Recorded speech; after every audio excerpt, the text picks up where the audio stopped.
Now, if you are a student, you need to write this down. Even if you're old, you need to write this down. If you want to actually remember all this stuff, you need to write this down. So I'll have this image in my thing on my YouTube, or just do a little sketch. The more active you are in learning, the more you're going to learn. So draw this now. I'm serious. All right, so gap junctions. Gap junctions are between animal cells. And if you, hopefully by now, you're recognizing some of the things that we have seen in other YouTube videos, and you're seeing right here.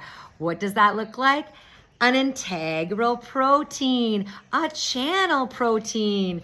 Wow, a channel protein attached to another channel protein is called a gap junction. It's a transmembrane hormone. And so if you remember those alpha helixes, they have like a tunnel inside of them because they're alpha helix. So if I take a tunnel on my one cell and I take my tunnel on my other cell together, I can pass ions or pass ATP or pass water, whatever my cell wants to coordinate with each other. So those are called gap junctions. That happens in animal cells.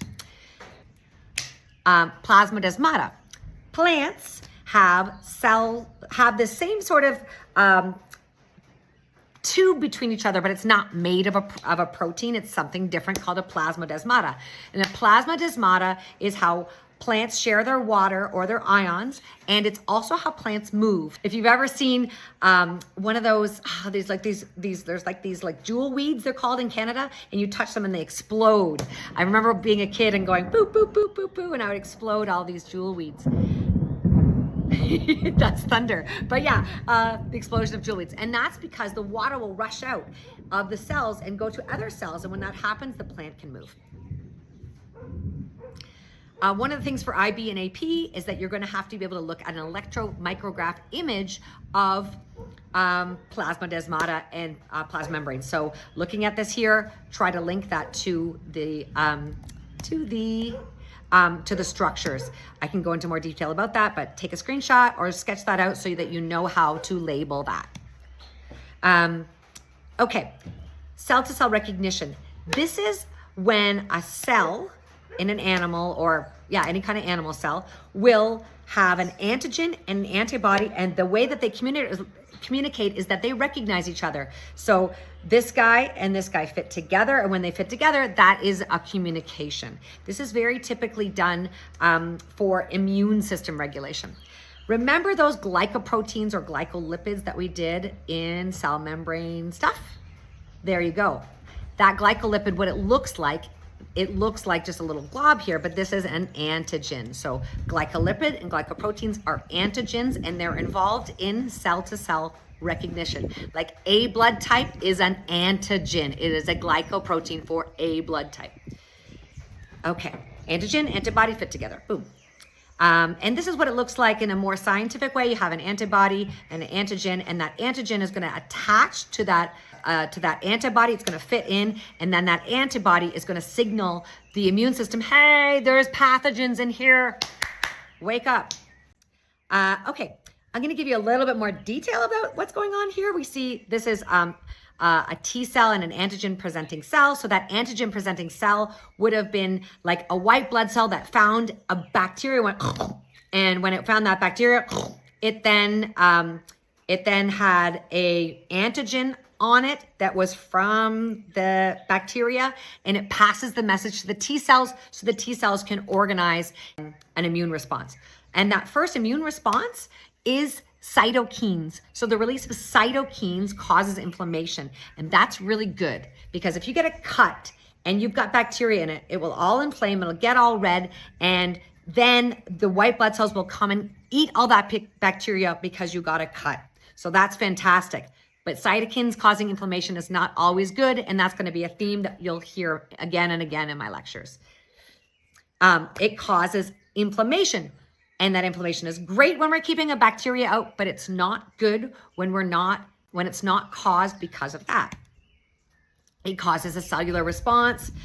It causes vasodilation, causes acute tissue stress. So it causes now we want a little bit of vasodilation, so it's a little bit tricky, but it causes dilation, which increases the pressure on cells, and that inflammation causes more inflammation and causes more inflammation.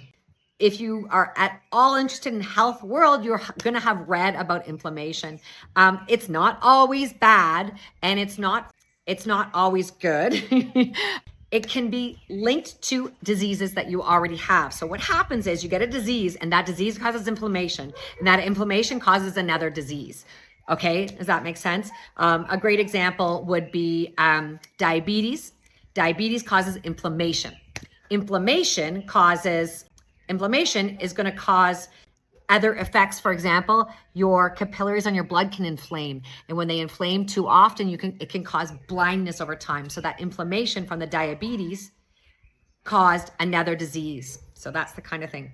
And I'm gonna always keep on sticking with this theme of diabetes because it's my personal mission to make sure all my students understand diabetes is preventable in 98% of the cases. So having a look here, we see in the year 1700, the average person got how much sugar? Okay, so 1700, the average person got in that range, so about 3 kilograms of sugar. 3 kilograms. And as you know from my other videos, before the sugar cane was whatever you call that, agricultured, the only way you could get sugar was honey or fruit or berries. That's it, unless you happened to live in Indonesia and had cane in your backyard. We did not have that much sugar. And so what we see over time, an increase in sugar. We've got this increase in sugar, and then all of a sudden what we see is our first death from diabetes, and then we have a treatment for diabetes, and we see this massive prevalence. So with the rise of sugar, we have a rise of diabetes. That diabetes is causing inflammation, and inflammation causes a whole bunch of other diseases.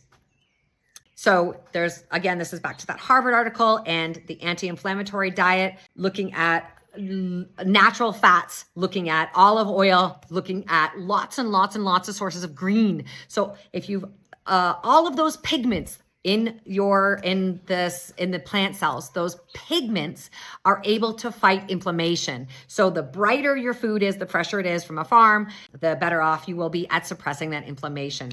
That was cell-to-cell recognition. So when a cell is touching another cell, we're still on the topic of local signaling, and we've got paracrine signaling. So this is when a cell releases a bunch of chemicals to cells nearby to say, hey, there's a problem here. Example of that would be a cut. So if you cut yourself, you'd release a whole bunch of those cytokines, and those cytokines would cause inflammation so that we don't bleed out. Yay. And then the white blood cells would eat the bacteria. Yay.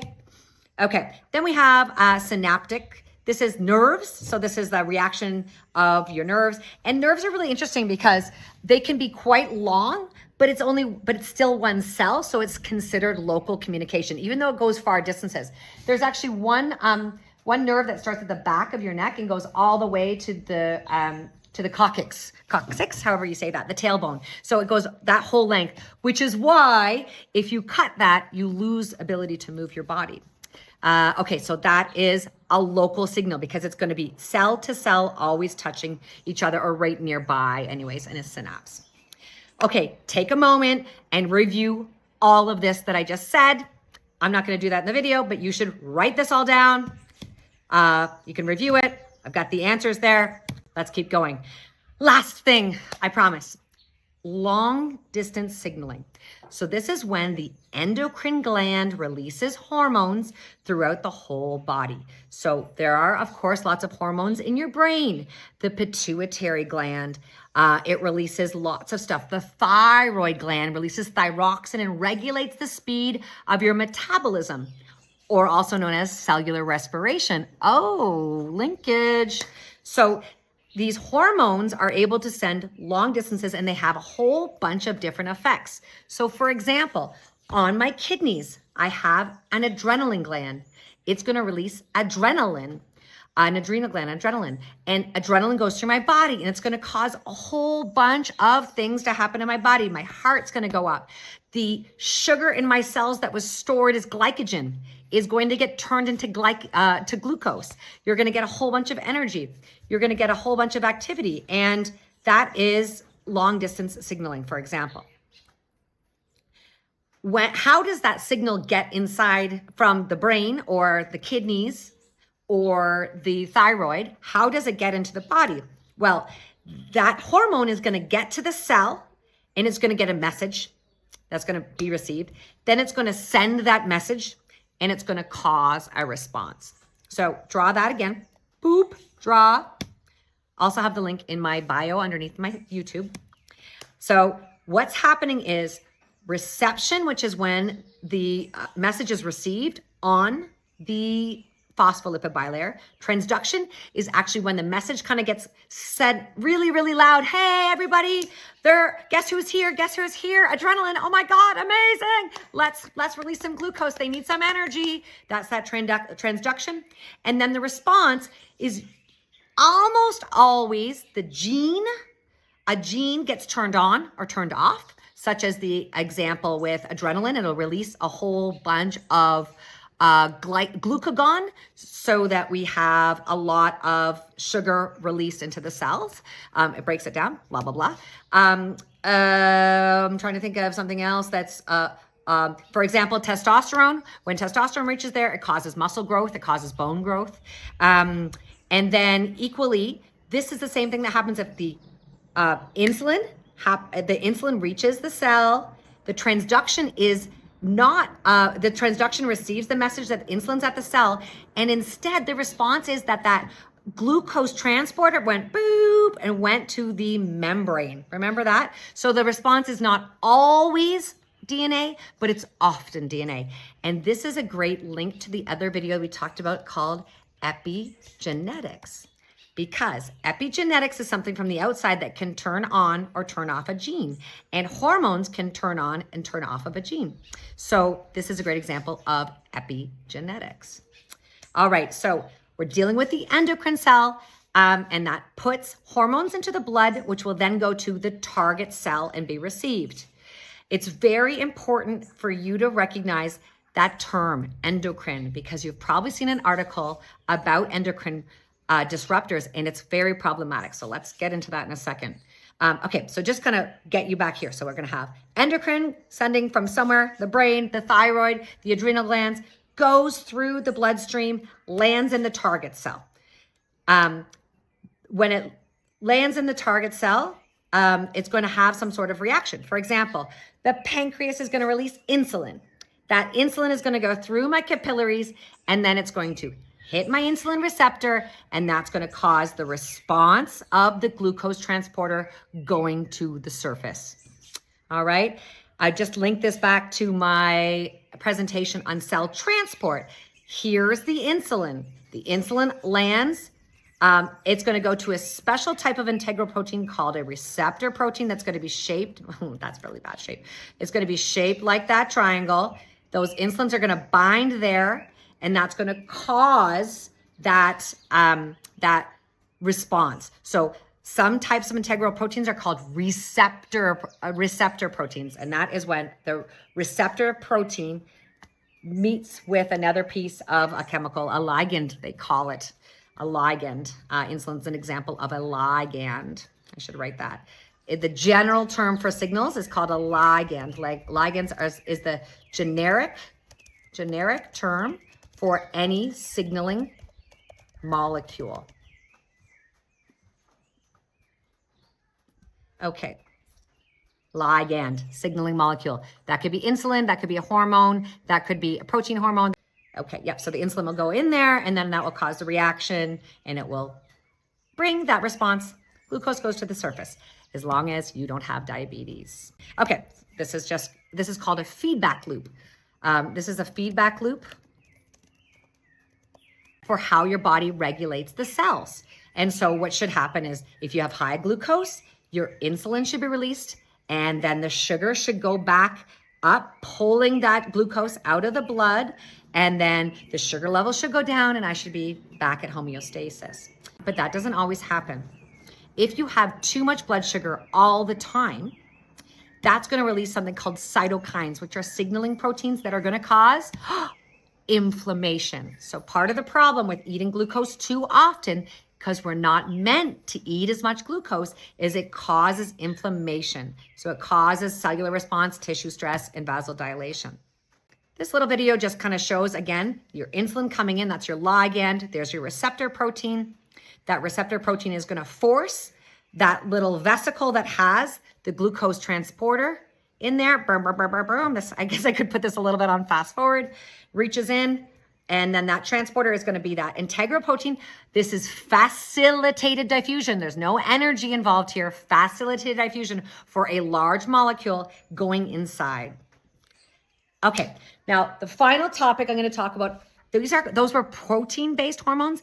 The one that really concerns me is lipid-based hormones. So lipid-based hormones are important because lipid-based hormones are fat, and they are able to cause a lot of different changes in our bodies, but they're able to go straight through our phospholipid bilayer, straight inside our cell. They don't need a receptor.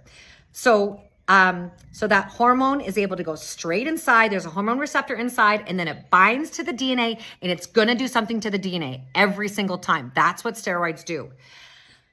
Why does this scare me? Well, steroids are great. Remember, we talked about cholesterol. Cholesterol keeps our cell membrane intact. That's great.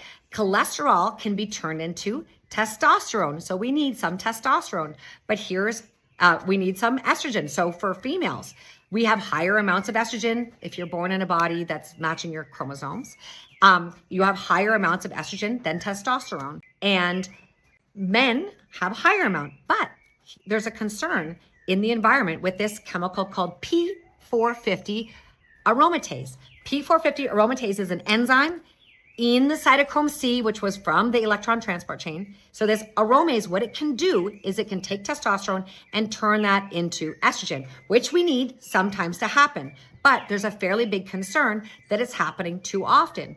So if we see here, this is an article by Charles University, which you might not have heard of because you're in America.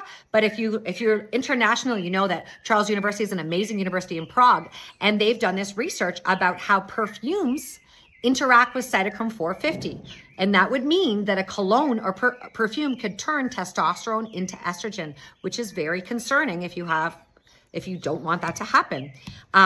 There's some research about, this is from the complementary therapy medicine. So this is, they did research about how some essential oils, so complementary medicine, usually you'd be supporting it. This is an article criticizing the concerns because lavender and tea tree oil can have potential effects of pediatric endocrine disorders. So when you have a baby, if you give them too much lavender or tea tree oil, what can happen is that testosterone gets turned into estrogen. And one concern is something called gynomastia. So gynomastia is when a male produces breast tissue. And a concern is it's not just lavender and tea tree oil, but many, many, many other perfumes or lipid-based products could be causing endocrine disruption. And this is all linked back to cell signaling. Here's just a quick little research. Sperm counts over time. And one of the concerns is the excess of endocrine disruptors has actually dropped the sperm count over time. That's it for today. I didn't realize. Thank you so much for taking time with me. I really appreciate you listening. I hope I gave you some knowledge. Really help if you did this thing with the whole subscribe thing. I said I would never say that in my life, but I really want to try to get as many people understanding biology because we are a biological being. And if we don't learn how our biology works, then we're gonna have health problems in the future. So I hope this helped. Thanks so much, my beautiful biologists. Bye, bye, bye, bye.